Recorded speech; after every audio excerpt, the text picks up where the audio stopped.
Genesis 3 verses 1 to 24. Now the serpent was more subtle than any beast of the field which the Lord God had made. And he said unto the woman, Yea, hath God said, Ye shall not eat of every tree of the garden? And the woman said unto the serpent, We may eat of the fruit of the trees of the garden. But of the fruit of the tree which is in the midst of the garden, God hath said, Ye shall not eat of it, neither shall ye touch it, lest ye die. And the serpent said unto the woman, Ye shall not surely die.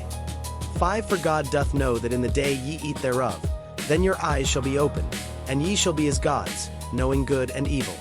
And when the woman saw that the tree was good for food, and that it was pleasant to the eyes, and a tree to be desired to make one wise, she took of the fruit thereof, and did eat, and gave also unto her husband with her, and he did eat.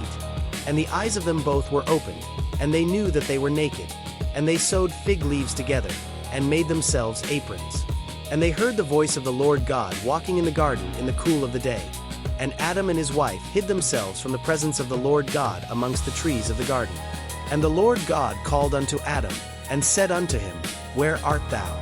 And he said, I heard thy voice in the garden, and I was afraid, because I was naked, and I hid myself. And he said, Who told thee that thou wast naked? Hast thou eaten of the tree, whereof I commanded thee that thou shouldest not eat? And the man said, The woman whom thou gavest to be with me, she gave me of the tree, and I did eat. And the Lord God said unto the woman, What is this that thou hast done? And the woman said, The serpent beguiled me, and I did eat. And the Lord God said unto the serpent, Because thou hast done this, thou art cursed above all cattle, and above every beast of the field. Upon thy belly shalt thou go, and dust shalt thou eat all the days of thy life. And I will put enmity between thee and the woman, and between thy seed and her seed. It shall bruise thy head, and thou shalt bruise his heel. Unto the woman he said, I will greatly multiply thy sorrow and thy conception. In sorrow thou shalt bring forth children, and thy desire shall be to thy husband, and he shall rule over thee. And unto Adam he said, Because thou hast hearkened unto the voice of thy wife, and hast eaten of the tree, of which I commanded thee, saying, Thou shalt not eat of it. Cursed is the ground for thy sake. In sorrow shalt thou eat of it all the days of thy life. 18 thorns also and thistles shall it bring forth to thee, and thou shalt eat the herb of the field.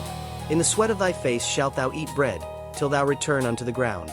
For out of it wast thou taken. For dust thou art, and unto dust shalt thou return. And Adam called his wife's name Eve, because she was the mother of all living. Unto Adam also and to his wife did the Lord God make coats of skins, and clothe them. And the Lord God said, Behold, the man is become as one of us, to know good and evil. And now, lest he put forth his hand, and take also of the tree of life, and eat, and live forever.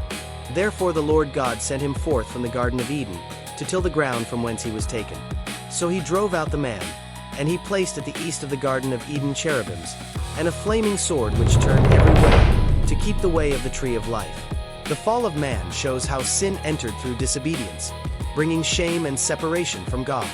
Yet even in judgment, God promised redemption through Christ, reminding us that his love is greater than our failures.